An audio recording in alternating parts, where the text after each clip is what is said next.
The nation prepares for a Chauvin trial verdict and riots. Congresswoman Maxine Waters tells protesters to get more confrontational.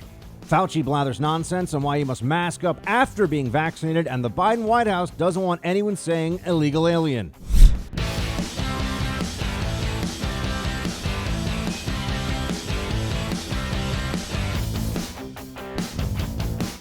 You can feel the tension in the country right now. There's no question about it.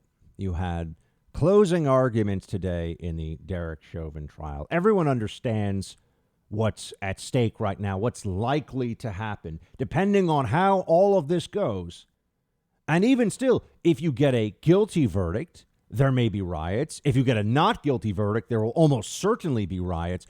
Isn't it a sad state of affairs as a country that entire cities have to prepare for a hurricane of outrage based upon one trial of one individual in Minneapolis, Minnesota? I have to be concerned about what's going to happen in my neighborhood here in New York. You, wherever you are across the country, in cities, even in towns now, there have been a series of BLM protests / riots in places that you never would have expected before last summer. And it very well could happen again. If you look at the crime data for where law enforcement feels like they've been put on their back feet, where there are fewer arrests being made and where violence has been going up, it's across the country. It's not just the major cities. It's not just the Democrat enclaves. You can't think to yourself, well, I live in a red area, or I live in a place where Second Amendment rights still count, so I don't have to worry about this. You never know. Did anybody believe that Kenosha, Wisconsin, would be the site of extreme riots and, dare I say, unrest? We have to find a better term. We've got riots, which is more applicable. Unrest feels sanitized to me. I don't like calling these things unrest. I will say it sometimes just because it's in our lexicon and we don't have that many terms for this. Anarchy, mayhem, those are better words. Those are more descriptive of what's really going on. But isn't it sad that there is already, you can feel it, there is an acceptance of the almost inevitability here of riots. And what about the people who are harmed by this? What about the individuals who will lose their livelihoods, their stores, perhaps be attacked themselves physically? What about the law enforcement officers who serve their communities with honor and integrity and courage, who are going to have rocks thrown at their faces, bottles of urine splashed all over them? What about them? Oh, no. Do you think that there will be a focus on them? Do you think that there will be honest coverage from the media? Our media are cheering on the arsonists literally now. That's what actually happens. And it's not just the media. It's the Democrat Party at the very top. They excuse it. There should be a disdain. There should be a loathing of riots. People should be embarrassed that there was a riot in their town, in their city, and in any way connected to their political ideology or their party. BLM should have to say immediately, we have no part in riots. We condemn it unequivocally. It's wrong. But no, they use terms like resistance or rebellion, as if they're fighting, the British monarch in 1776 all over again. This is not a rebellion. This is destruction. This is rage. I hope it does not happen. I hope it doesn't occur.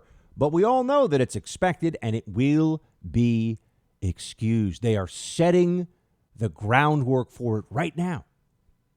This was from over the weekend. You could see, 60 Minutes had a piece. Producer Mark, if we have this one, let me know. 60 Minutes did a commercial to let you know what they're covering. We're going into a week here where it's expected BLM and Antifa will burn whole city blocks to the ground, most likely. That's the expectation. Hopefully it doesn't happen. Maybe it doesn't happen. But if you were a betting man or woman, what do you think you would place your wager on? What do you think you would do? Here's what 60 Minutes said here's what they were covering on Sunday. I want you to listen very closely. As we're preparing for anarchy, riots, destruction, mayhem, America's most storied news program, the Journos, want to tell you about this. Play it. They have chapters all across America, and we're at the center of the attack on the Capitol. Who are the Oath Keepers? A large percentage have tactical training and operational experience in either the military or law enforcement. 60 Minutes tonight. Yeah. The Oath Keepers. Everyone knows that the trial ends this week. Everyone knows that we could have a verdict in a matter of days. And 60 Minutes wants its audience, wants the American people, millions and millions of them who still unfortunately watch that garbage, to be afraid of the Oath Keepers. One thing I can tell you for damn certain is that it's not going to be the Oath Keepers who are burning down neighborhoods. I don't know about this group. I don't care about this group. The point is, they're not the ones who are going to be burning down city blocks if it happens. And we all know it. It will be people acting in the name of BLM and Antifa. It will be people who are ideologically of the left. And by the way, this has nothing to do. Are there bad people on the right? Of course. Are there bad groups on the right? Yeah. But the exaggeration of the equivalency of the threat to Main Street, to everyday communities from these groups right now is absurd. But you see, they're doing this for several reasons. One is, of course, any panic porn about right-wing militant groups in America, the liberal journos, they believe this nonsense. They think that there's another insurrection coming any moment. They act like we were just a hair's breadth away from losing our government and all this sort of stuff. But the truth is, there's more to it than just the getting ratings and pushing this story that scares people. There's also creating a sense. This is at the underlying level, creating a sense that, well, they have their militants on the right, so I guess we, the Democrat Party, with BLM and Antifa, we have to have ours too. So it's justified, you see. I mean, we've got to say whatever we have to defend the actions of the militant left because of this jury trial in Minnesota. Because otherwise, we'll just be handing the country over to the Oath Keepers. As if that's a serious thing. As if that's this is not an accident. They plan these things out. They've known about the trial. 60 Minutes is covering that. They're covering it in this way because they're trying to shape perception right now. They're trying to let people on the left, they're trying to let Biden voters live in the delusion, because it is a delusion, that the real threat isn't from their side right now. It's from the other side. Sure. As I told you, find me a bet. Find me the Vegas odds, and I will take them on how it will not be this week Oath Keepers. And this is not to, excuse or justify or say I don't even know what this group really believes. I just know that it's not going to be burning down a CVS, a Duane Reade, a Target, looting sneakers, stealing handbags. I know they're not going to be doing that this week. Maybe they'll do some bad thing some other time. Whatever. I don't care right now. I'm worried about the country. But they create the false equivalency because that's useful to them. And then they also stir up the outrage even further to get ratings, to virtue signal, to make sure that they, the journos, the Democrats, the establishment of the left, they aren't part of the problem here. So they will say things that are reckless, that are unfair, and that will only make this situation worse. Here is Chris Cuomo on CNN. Play clip 8. And you know what the answer is? You really do. You don't like it. I don't like it. It scares me. Shootings, gun laws, access to weapons. Oh, I know when they'll change. Your kids start getting killed. White people's kids start getting killed. Smoking that doobie that's actually legal probably in your state now, but they don't know what it was. And then the kid runs and it pop, pop, pop, pop. Cop was justified. Why'd you run? Oh, he had a baseball game tonight. Oh, a white kid. Oh, big family. That house over there. Those start piling up. What is going on with these police? Oh, what? Maybe we shouldn't even have police. That kind of mania, that kind of madness, That'll be you. That'll be the majority, because it's your people. See? Now, black people start getting all guns, forming militias, protect themselves. Can't trust the deep state. Woo-hoo! You'll see a wave of change in access and accountability. We saw it in the 60s. That's when it changes. Chris Cuomo is a reckless moron, and what he's saying here is untrue, it's idiotic, and it's deeply irresponsible. But he works for CNN, which is really morally equivalent now to Pravda in the 1930s. I mean, CNN is a disgusting disgrace of not even journalism. It's not even a good propaganda outlet. They're not even good at it. The people that are saying this stuff aren't smart or talented. It's just a legacy institution that has been corrupted. Whatever it used to stand for in the 80s or 90s, it's always been liberal, but now it's just defiled it. What, white people aren't killed by cops, Chris Cuomo? You utter buffoon. This guy knows nothing about law enforcement. What he does know about is probably all the skirt chasing and grabbing that his brother, the governor of New York, was doing. I'm sure they chatted about that over the years quite a bit. Nothing about law enforcement, nothing about the truth of crime in cities and what cops are dealing with day in and day out, and just racializes this issue in the most disgusting fashion. White people are killed by cops in larger numbers than any other group, by the way. So why is he saying that? Is that really what happens? Someone happens to be smoking a doobie and then cops just shoot them? Is that what happens? Show me an incident of that. Show me one. And then I'll say that Chris Cuomo is not a reckless moron. He is a reckless moron. But he panders. He panders to the cowardly libs who watch CNN in their overwhelmingly safe neighborhoods, voting for Biden and crying about climate change and triple masking and thinking to themselves, oh, I stand in solidarity with BLM, until they hear something in the alleyway nearby. And then you know what they do? They reach for the phone, they call the cops, and they want them to arrive as quickly as possible. And if they don't, they'll write a letter to the mayor because they know somebody.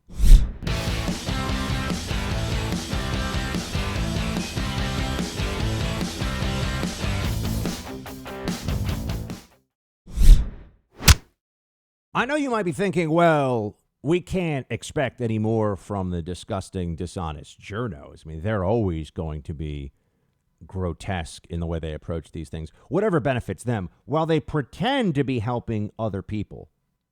Whatever benefits them is what they will do. Whatever makes them feel good, whatever virtue signaling they can accomplish. Okay, let's go beyond that then. What about political leadership? Do you think the Democrats right now, those who have a real national voice, are they really calling for calm and peaceful protest? I don't mean in a half-hearted way. Where's AOC? Why doesn't she do one of her gibberish Instagram lives where she's kind of babbling about whatever? Why doesn't she take a moment and say, hey, guys, look, peaceful protest is in the greatest traditions of America. Have your voices heard. Gather on the streets. But be respectful of law enforcement as you're doing so. Be respectful of your fellow citizens. Break no law, because we lose moral clarity when we do so. We lose any moral high ground we think we have. They could do that. Prominent Democrats could actually work against this possibility of riots and maybe save a few dozen businesses, a few hundred livelihoods in the process. Maybe they could do that.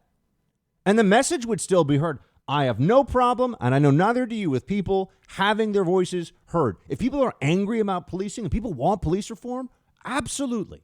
In the public square, hold up your placards, talk about that, organize, vote for people that you think are going to do things like defund the police, which is idiotic, but you're allowed to. You're allowed to. But why the riots?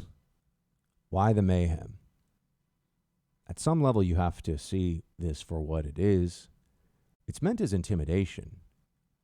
These people on the streets who are angry and who will have their actions justified by Democrat millionaires talking across the nation to people who overwhelmingly live on the East and West Coast, or perhaps in Chicago or a few other major cities, and live in the fancy neighborhoods there, but they watch CNN. They don't really care what happens in these places. It's all performance theater to them. It's all just whatever gets the attention for the cause in the moment. It's a hashtag, you see. It's BLM or putting a black square on your Instagram. That's what, these college graduates from the liberal arts education, learning nothing but critical race theory and a whole bunch of other garbage that only divides and destroys society. That's what this really turns into for them. It's not their store or neighborhood that's going to be ruined, so they don't really care. Maxine Waters is a member of Congress, a very well-known one, congresswoman from Los Angeles. And here is her message. You should hear this. Her message to protesters in this particularly combustible moment. Here's what she says. Play 19. And not just manslaughter, right? I mean... Oh, no, not manslaughter. No. This is guilty for murder. I don't know whether it's in the first degree, but as far as I'm concerned, it's first degree murder. Congresswoman, what happens if we do not get what you just told? What should the people do? What should protesters on the street do? I didn't hear you. What happens? What should protesters do? Well, we got to stay on the street, and we've got to get more active. We've got to get more confrontational. We've got to make sure that they know that we mean business. Get more confrontational. Make sure they know we mean business. This is a long-time sitting member of Congress with a national platform. I mean, you've got people making downtown Minneapolis look like parts of the green zone, and I know because I spent quite some time in the green zone in Baghdad. And she's saying, let's up the ante. Let's go in even more on this. She even says it's murder one, which Chauvin isn't charged with. To give you a sense of her ability to analyze this as a function of justice and decency and humanity, she thinks he should be charged even beyond the charges on the table. And by the way, only a moron actually thinks that this guy committed first-degree murder. Premeditated or depraved heart murder? No. Sorry. That would never. There's a reason why, even in this heated moment, the prosecutors didn't charge that. It's an overcharge, in my opinion. Now, this one is a little bit more of a debate, but to even have charged felony murder 2. The only real question here is, did Officer Chauvin, as a legal matter, commit manslaughter? And based on everything that I've seen and heard from the trial, it seems to me that there is certainly, now I'm not saying what Chauvin did I'm not justifying it. I'm not saying it was okay. That video does look awful. But is there reasonable doubt under the circumstances, given the cause of death and given the situation that led up to the prone hold on the street? Remember, it has to be beyond any reasonable doubt. That is the standard. And I do not believe the prosecution has met that standard. Meanwhile, Maxine Waters is out there basically giving a wink and a nod to the would-be rioters out there saying nothing's going to be enough.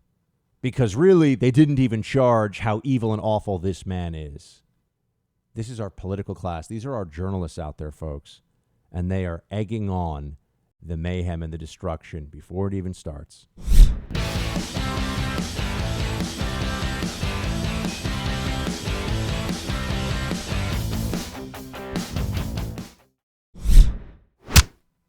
Why does a vaccinated person have to wear a mask?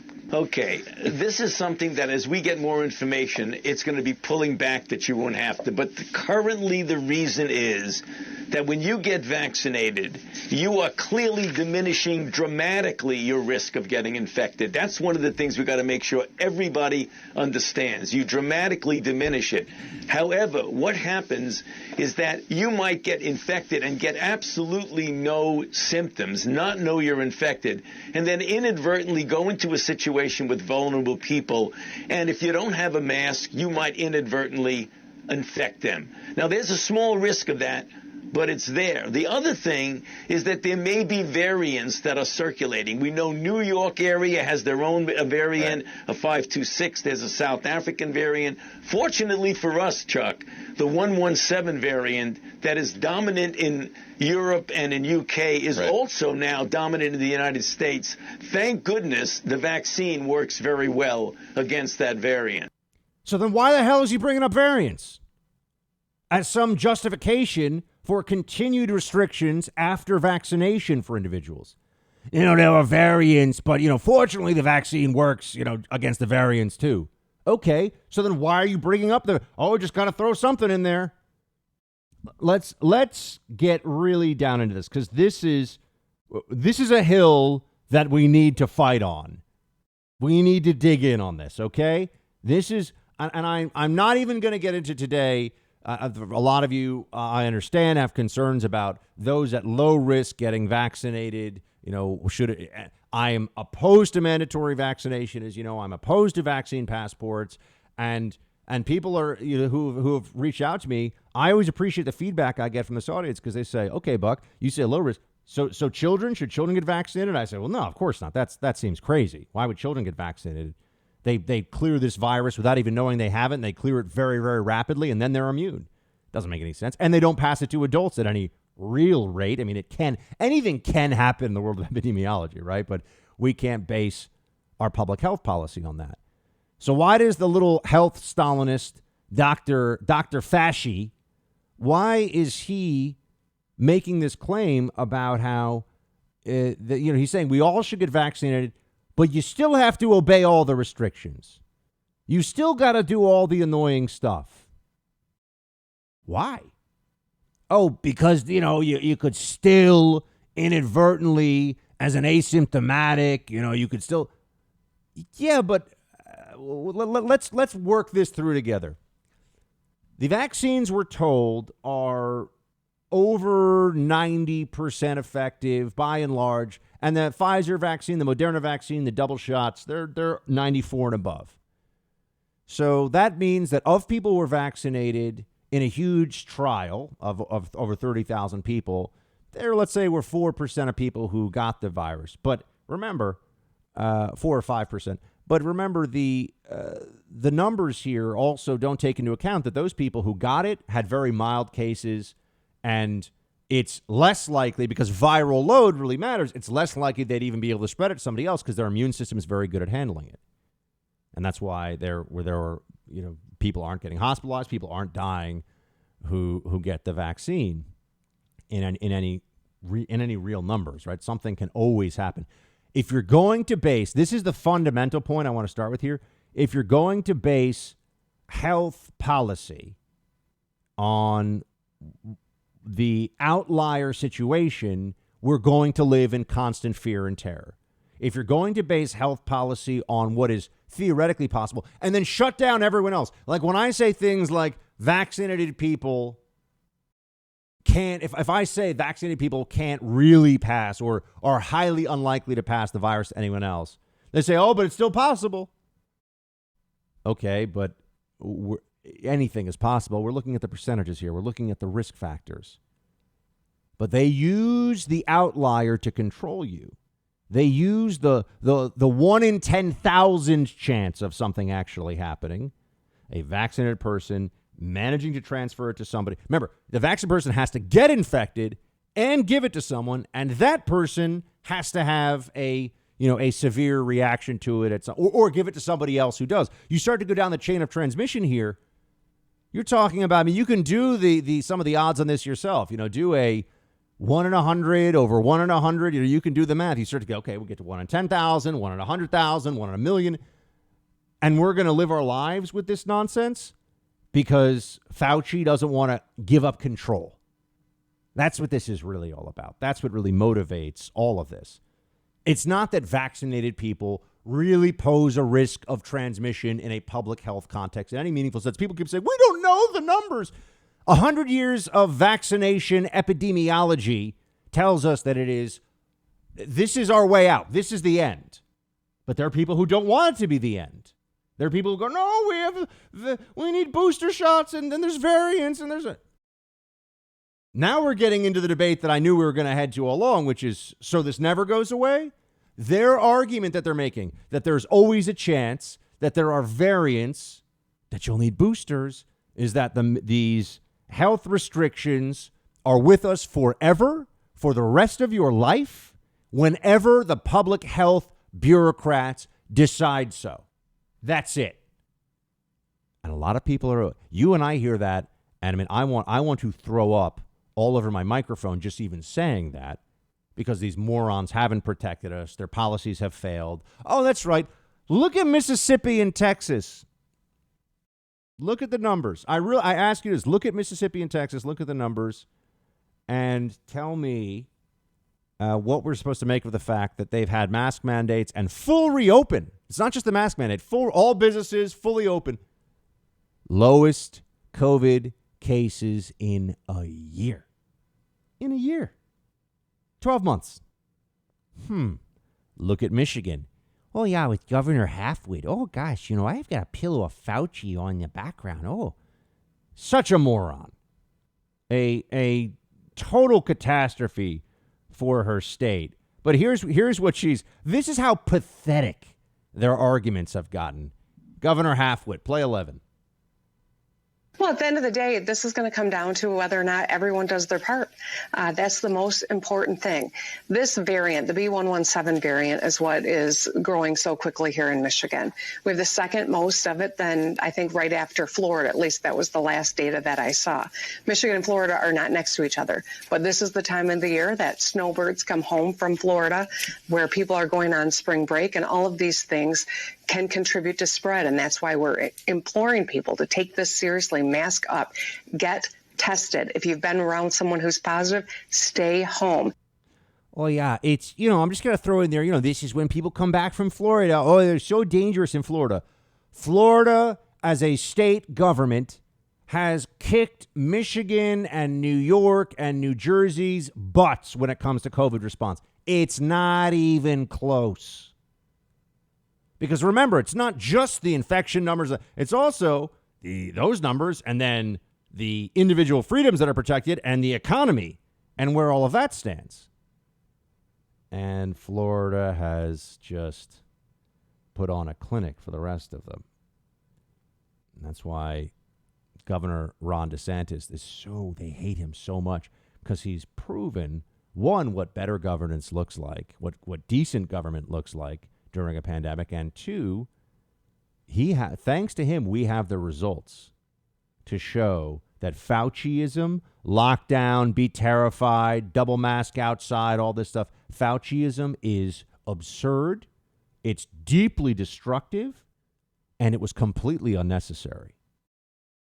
That mindset did not help us, did not save us, actually made everything worse. Fauciism, like the BLM movement, really just makes everything worse for everyone. Here is Governor Ron DeSantis telling it like it is. Again, play 6. I think the messaging on this has been horrific. The messaging should be, get a vaccine because it's good for you to do it. It works. You're not going to have to be doing anything like abnormal. You can live your life. I mean, that has got to be what the message is. Unfortunately, I think the message has been very muddled when you tell people, oh, yeah, this is important, go get the vaccine, but then you still got a social, you can't do this, you can't do that, you can't eat in a restaurant. Some of the people are still saying that kind of stuff. I think it's a huge blunder to be able to do it. So the challenge for us is going to be, we're going to have vaccine available, and you're not going to be able to probably fill up the appointments, and I think that's going to be consistent throughout the country. So my view is if you get a vaccine, the vaccines are effective, you're immune, and so act immune. If you tell people the opposite, then why, if it's not effective for them and it's not going to change anything, then what's the point of going through it? Here's the fundamental truth, okay? Here's the basic reality that we have to remember here. The argument on the one side is vaccines are effective enough. It is safe enough for you to live your life normally when vaccinated. By the way, that should also be true for anybody like me who is immune from having had the disease. But vaccines are safe enough. Meaning that you are safe enough to do whatever, to stop wearing a mask on the damn treadmill, to stop going outside with your mask on, to stop going to restaurants when you've been vaccinated. That's the argument. The other side says, no, there's still a chance. There's still a chance. There's still a chance. There will always still be a chance. So what they're really arguing for is either the absolute power to decide when that chance is acceptable for us, which is strange because they won't tell us what those numbers are, what that looks like, or they're advocating for this is now your life. Drive in your car on a beautiful day, put the top down, wear your mask. This is what these psycho libs who are so emotionally damaged, who honestly just lack so much of the intestinal fortitude necessary to go through life without being a coward about things. I mean, look, senior citizens have real concern, real risk from this disease, and I understand that. I'm talking about 25-year-olds watching MSNBC too much who are, I'm doing my part by staying home and ordering Uber Eats. I won't go outside until it's totally safe and Fauci says so. I lived my life exactly as I told you. I traveled. I went to events. I obeyed the rules that I had to. I didn't obey the rules that I didn't. And after 13 months, I finally got COVID and I'm fine. And here I am. Never once have been, I can't do that because the COVID's out there. Because I understand what the risk profile is. When I had COVID, were there times where I thought, wow, I could end up going to the hospital with this, couldn't I? Like, that could happen. Yeah. Wouldn't have changed a thing about how I lived my life for the last year. Not one. It's different than when I tell family members of mine who are over 60. It's different from when I tell people, restrictions that I had of contact with them at different times, everything. That's different. But that's reasonable. Fauciism at its core is about unreasonable control and unreasonable panic.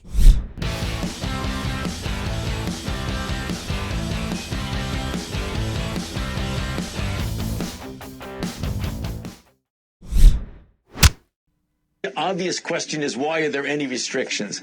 They're all because in a certain situation, one can get vaccinated, have no clinical disease at all, but get infected and not even know it, and have replication of virus in your nasopharynx and inadvertently transmit it to somebody else who might actually be unvaccinated and get ill.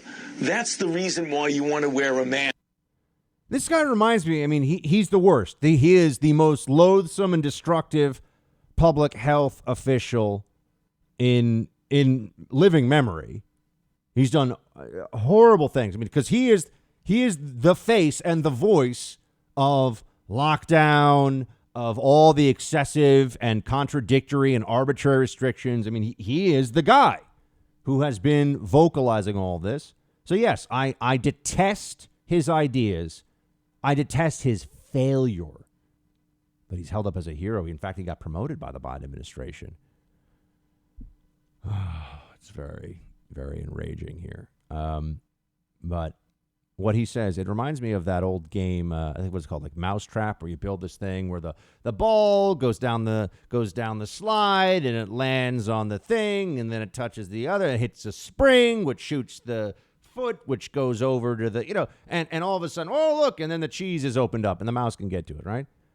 You could be in the 5% of people who are vaccinated who don't have any, who get the virus. And then you're also going to be in contact. Half the country's had at least some vaccination at this point, okay? So you're also going to have to be in close contact with somebody who is unvaccinated, and they'll have to get the virus. And transmission of this virus, even at its height, was usually about an R of 1, which means you might give it to one other person. And that person then will have a severe reaction to it, which would mean that they're in the, less than 5% of people overall who go to the hospital, less than 1% of people who actually die from this. So your odds to start out with are getting to be at about in the 1 in 10,000 range. Right? Your odds of this actually happening are really small, but totally justified in Fauci's mind. If he can make a theoretical case for this, you have to live with this garbage. If he can make a theoretical case for this, people look at you and me strangely. New York has an outdoor mask mandate, but not if you're social distancing. But do you think that people think of it that way? No. You don't wear a mask outside, you're a bad person. You don't care if people die. That's the attitude here. People have been brainwashed. They're wrong. It's sad. And so many of the people in journalism that push this stuff, they're just not as smart as they think they are. They're just not very bright. They checked all the right boxes to go to a decent enough place, to get a decent enough degree to work at some kind of known media entity, but they're jackasses. It's very apparent if you listen to them. Fauci also just doesn't give a crap about any of this stuff. Play 5. You know, Dana, it is quite frustrating because the fact that one may not want to get vaccinated, in this case, a disturbingly large proportion of Republicans, only actually works against where they want to be. They want to be able to say these restrictions that are put on by public health recommendations are things that they're very concerned about. We're all concerned about that. We share that concern. But the way you get rid of those restrictions is to get as many people vaccinated as quickly and as expeditiously as possible, because when that happens, for absolutely certain, you're going to see the level of virus in the community go down and down and down to the point where you would not have to have those public health restrictions. So it's almost paradoxical that on the one hand, they want to be relieved of the restrictions, but on the other hand, they don't want to get vaccinated. It just almost doesn't make any sense. That's because Fauci is a dumbass and doesn't understand that his messaging is hurting the vaccination campaign substantially.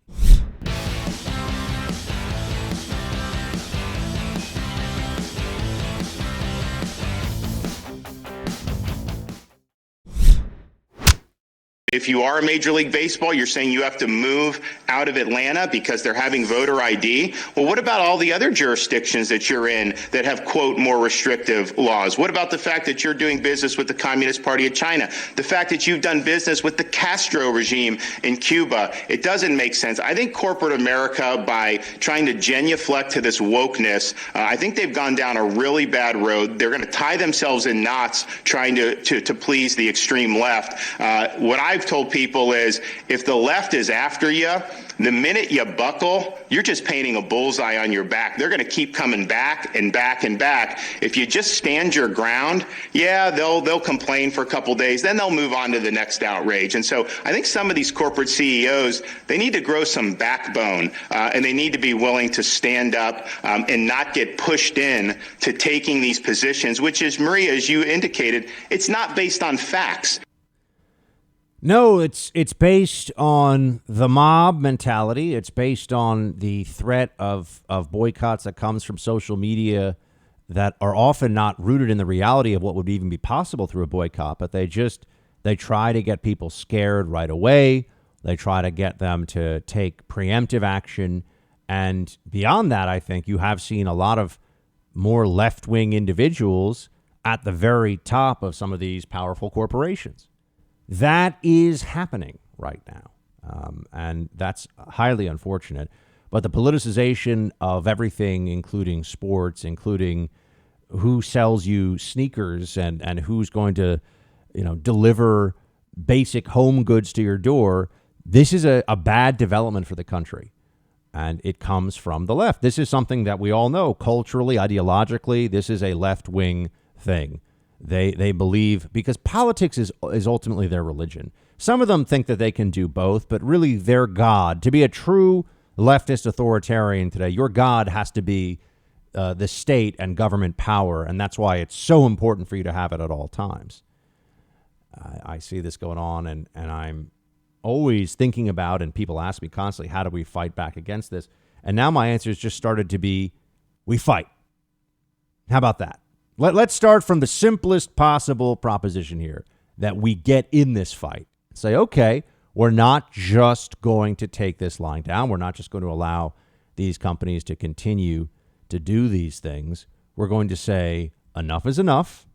If you break trust with us, if you attack us politically, we will find ways to financially, and if we can, even politically punish you down the line. I now believe that Republicans should start to keep what's effectively a corporate enemies list. You could say, oh, but that's McCarthyism. They're already doing McCarthyism to us. By the way, McCarthy was actually right about a lot. They're doing McCarthyism to us. It reminds me a bit of where we were with China, where they said, oh, no, we can't. You can't do tariffs on China to start a trade war. And then people who actually knew something about global economic trade said, hold on a second, China's already doing all kinds of things against us. It's a one-way trade war right now. So we either sit here and keep suffering in silence or we respond. And that's how we should think of the situation with corporate America and these woke companies. I'm very, very pleased to tell you that Mike Lindell, who's a sponsor, as you know, on the show with MyPillow, they make amazing products, and that's why it's become just a mega company. But they're under assault by all kinds of left-wing cancel culture loons. And that's why it's so important. I mean, the sponsors on this show, I say this to you all the time. Every time you hear a commercial that's on the Buck Sexton Show for a sponsor, they're great products from companies that support the right of this show and people like me to say the truth. It's not even about my opinion. I mean, on a lot of the stuff I'm talking about, it's just the truth. It's just objective reality conveyed to you by somebody who happens to be a conservative, but increasingly you can recognize that conservatives are the only people who are willing to tell you the truth about a lot of things in America today. So those companies that stand with us are standing with the truth, and you should view them. So you're getting a great product, but you're also voting for truth and standing alongside those who have some courage in corporate America. Mike Lindell's launching Frank today, which is a platform that will actually have free speech for conservatives and allow for discussion about the elections. One of my biggest outrages over the last year from a media perspective is the fact that that big tech has been so on board with suppression of discussion about COVID. I mean, I'm arguing policy. I've never once said something that is scientifically untrue or factually wrong. I argue policy, meaning here's a judgment call to be made. They think this is reasonable. I think the following is reasonable. That is the heart of politics. Trade-offs, judgment, understanding the pluses and the minuses. Don't allow it. Consensus only. Fauciite consensus only about lockdowns. Yeah, like what we see now in Texas and Mississippi are proving in the real world sense, in ways we can all see, that lockdowns did not work. Michigan is locked down. Texas is not. Who's having all the cases right now? Now, you could tell me, oh, but there's so many factors, there's so many variables. Yeah, there are always so many factors and variables. And lockdowns don't change them. They just make things worse. That's what we're actually seeing. But that you're not allowed to say that. You were not allowed to say that because big tech decided that they were a Fauciite consensus thug operation, right? They will punish you, shut down your ability to share your thoughts, shut down your ability to have ideas on this. No more public square. It's shameful what they've done. And people say, oh, Buck, why don't you get off all those platforms? Because that's just unilateral disarmament. Then the only voices you see, then the only news stories, the only editor, we got bucksexton.com right now. Go check it out. I've got an editorial up on Fauci. I'm making the case. Right? But if I can't push that to you, thankfully, on this show, but also on social media, none of you are going to read it. So what's the point of writing it, right? So please do go to bucksexton.com. Fauci is the most awful bureaucrat in living memory, something like that. I wrote the title, but I forget exactly what it is now. But, Fauci is the most destructive bureaucrat in living memory. That's what it is on bucksexton.com. Please share it to your pages. I tell you, fight. This means fight. This is how you get into it.